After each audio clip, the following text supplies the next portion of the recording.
Ministra, esse governo a qual a senhora faz oposição sistemática com essa frente ampla que a senhora quer aglutinar, é constantemente acusado de nazista, fascista, racista e autoritário. Essas acusações são encampadas, inclusive, por ministros do Supremo, como o Celso de Mello, que comparou o governo Bolsonaro à República de Weimar. A senhora não acha que existe um exagero retórico proposital, principalmente quando o governo não apresentou nenhuma ação nazista de extermínio de povos, de perseguição, principalmente quando o governo faz negociações com o Centrão em nome de um possível diálogo democrático de governabilidade? Eu queria que a senhora apontasse especificamente quais ações autoritárias de perseguições de povos, de minorias, de liberdade de expressão, quais ações nazistas, fascistas ou genocidas que tem o governo sendo acusado por jornalistas, políticos e ministros do Supremo, que a senhora aponta no governo? Eu admiro as pessoas que têm a sua generosidade. Eu só falei que o governo não é nazista. Isso é generosidade, não, ministra. Admiro as pessoas que têm a Dizer sua que o governo não é nazista não é generosidade, mas, ministra. É ingenuidade. Como você é burro, que coisa absurda. Isso aí que você disse é tudo burrice. É nazista o governo, então? Então tá bom. Vamos lá. Não, eu só estou dizendo que você conseguiu uma forma polida, generosa, não é? De me fazer a pergunta. Sim. Eu vou te dizer uma coisa, não é? Quando eu olho para o que está acontecendo com os povos indígenas, e você deve ter acompanhado que os diretores do IBAMA, eles fizeram uma operação para proibir e coibir garimpo ilegal nas terras dos índios no momento da pandemia. Hoje, nós já temos uma quantidade enorme de povos que estão contaminados e o governo, o próprio presidente, liga para o ministro Sérgio Moro, e foi ele que mostrou o seu telefone para a imprensa querendo mostrar outra coisa, acabou mostrando isso, de que a queima dos equipamentos dos criminosos numa área remota, que é assegurado por lei, não necessitava. Em seguida, nós temos a exoneração desses servidores públicos que cumpriram a lei, coibindo a ação de criminosos, punindo esses criminosos com a queima dos seus equipamentos, e eles é que são punidos. E num contexto em que os índios estavam sendo contaminados. Você sabe que os índios, eles têm um sistema de defesa, um sistema imunológico muito diferente do nosso, principalmente quando se trata de populações remotas, como é o caso dos Yanomamis e outros povos que têm baixa imunidade. Tá bom. No entanto, o governo não se preocupou nem com o garimpo ilegal, nem com a violência que é praticada contra esses índios, e nem contra a contaminação. Essa é uma prática execrável. Eu não sei se você percebe, mas há um discurso o tempo todo contrário a direitos humanos, há um discurso contrário à democracia, há uma prática que é associada a apoiadores do presidente, que ele faz questão de descer do palácio sem máscara e se encontrar com essas pessoas, que defendem o fechamento do Supremo, que defendem o fechamento do Congresso e que são contrários a direitos humanos, a povos indígenas. É mentira!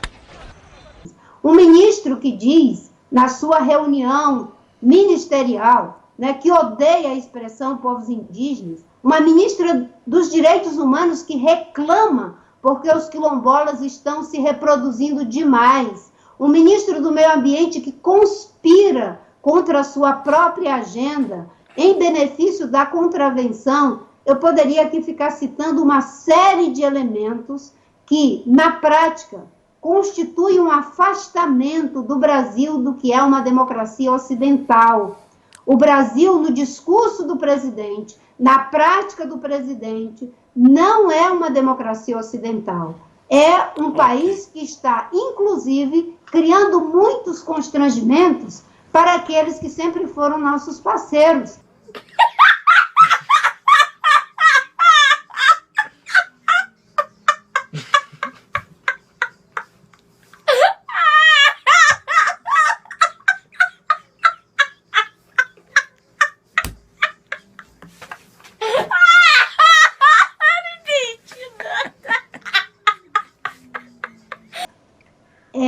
eu fico pensando, fosse outro governo, não vou nem dizer da esquerda, fosse um governo do PSDB, em que um grupo de ativistas pega fogo de artifícios e vai para a frente do Supremo e dispara esses fogos em simbolismo a alguma coisa de ataque às instituições, não é? Qual seria a forma polida de se falar a respeito disso?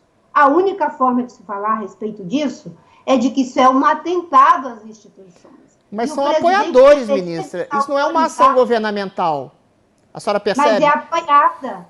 É apoiado. Não há um endosso explícito do governo a manifestações de ataque ao Congresso. Há críticas sistemáticas ao Congresso Nacional e ao STF que são eminentemente democráticas. Mas não há na fala do presidente nenhum apoio ostensivo à quebra institucional, à queda do STF, à queda do Legislativo. Ao contrário, ele sempre fala em democracia e princípio de liberdade. A senhora não acha que é injusto colocar na conta da presidência da República, e nesse sentido eu fiz a pergunta, senhora, de ações concretas, fascistas e arbitrárias do presidente, colocar a culpa desse executivo na ação orquestrada de meia dúzia de pessoas?